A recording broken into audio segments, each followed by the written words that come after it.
first tip is to use some of the predicted questions. There are lots of websites out there that give predicted questions. Some of them are probably more accurate than others. I will link some of them in the description below, and you can take a look at them.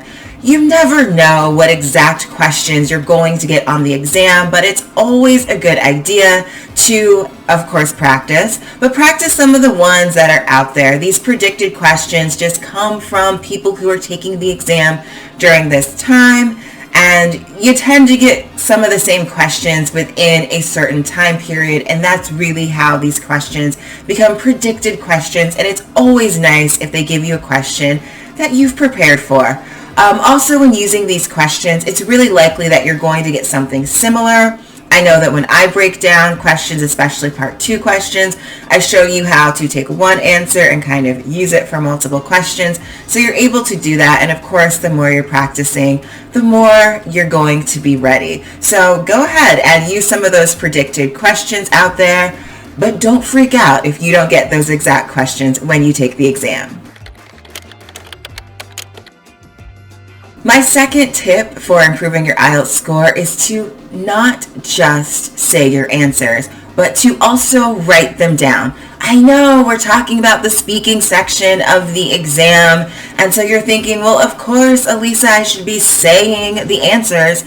Yes, you should. You should definitely practice saying the answers, but you should also practice by writing them down. The reason for this is because when you write things down, you usually have a little more time to think about it. You have a little more time to plan. You can improve your vocabulary. You can kind of see all of the things that you're saying. You can change your sentence patterns.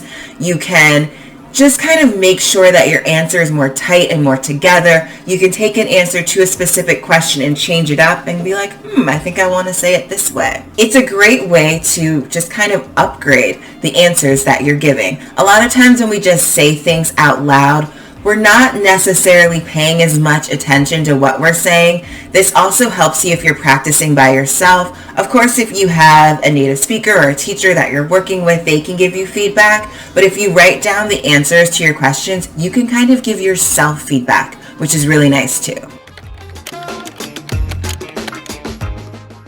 Tip number 3, learn some more vocabulary. You probably hear this a lot. You need to learn idioms. You need to learn harder words. You need to learn phrases and phrasal verbs. That is all true.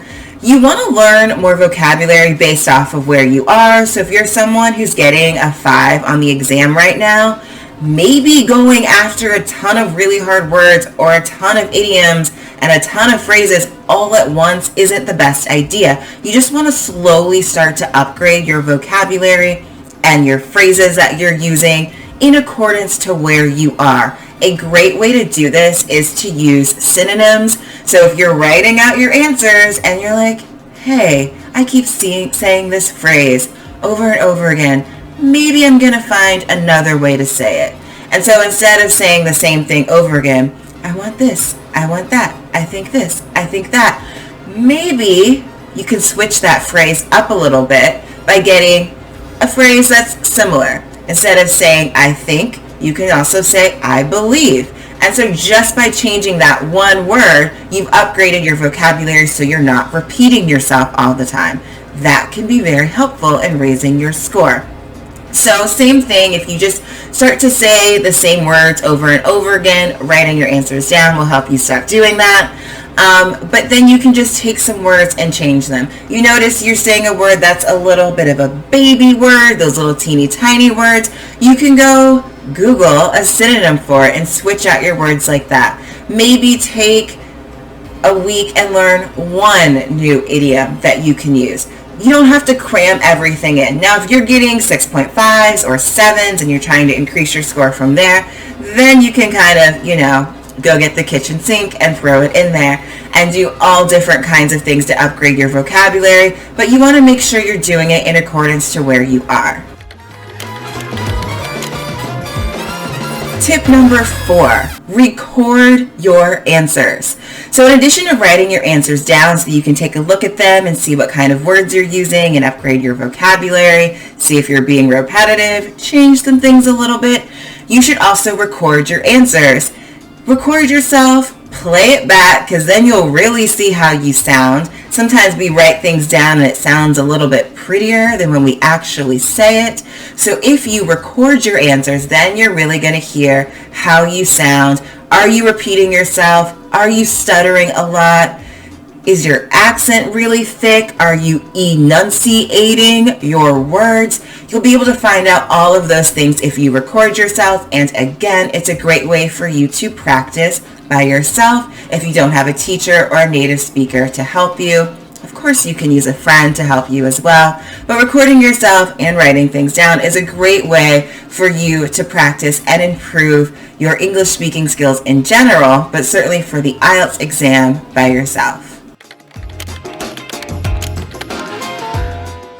And my fifth tip for improving your IELTS speaking score is to have a structure that you use.